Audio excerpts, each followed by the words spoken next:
हरे कृष्णा, राधे राधे।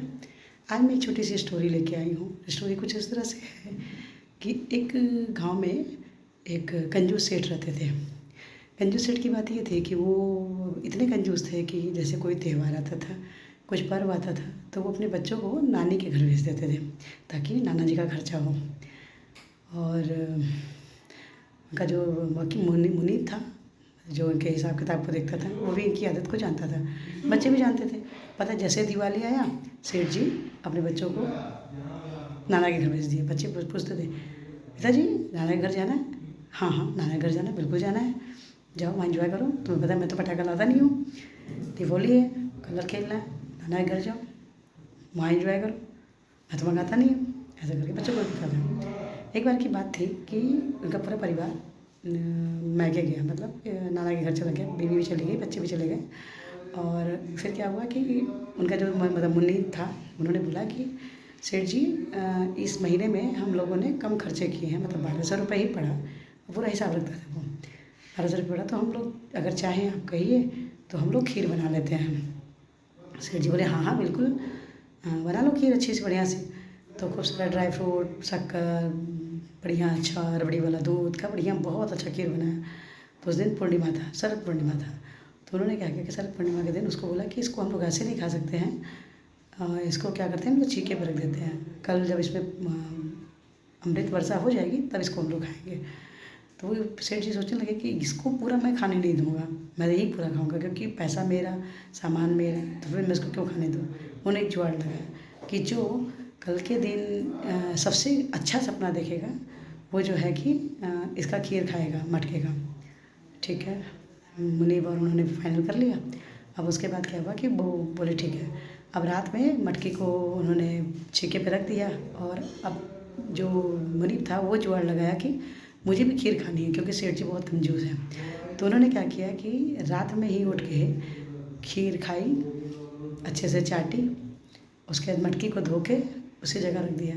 सुबह सेठ जी उठे तो उन्होंने सेठ जी से बोला कि सेठ जी आपने कैसे सपने देखा, आपने कैसा सपना देखा? मैंने तो अच्छा सपना नहीं दिया। सेठ जी बोली मैं तो बहुत अच्छा सपना देखा। क्या देखा हूँ?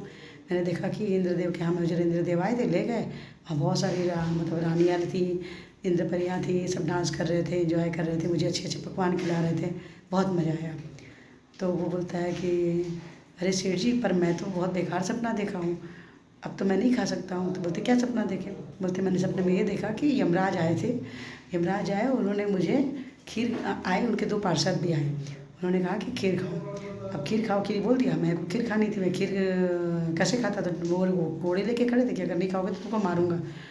तो मैं मजबूरी में खीर उतारा, बोले अब खाओ इसको, तो खाया।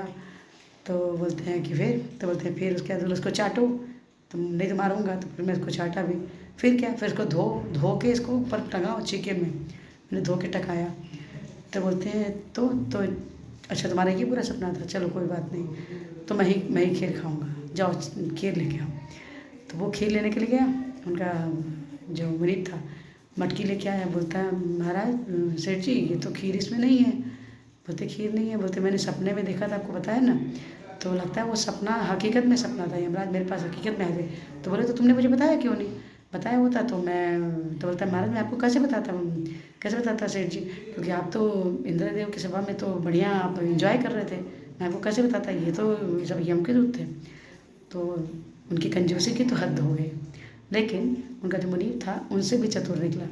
अब उनको ये समझ में आया कि धन को बचा बचा के रखने के बजाय अगर इस धन को हम किसी और को, और फिर बाद में सेठ जी को समझ में आया कि आज उनका जो मुनीब था जिसने खाया, उनको बहुत अच्छा लगा, मतलब कि चलो मैं नहीं खाया पर हमारा मुनीब खाया, वो बहुत खुश हो गया।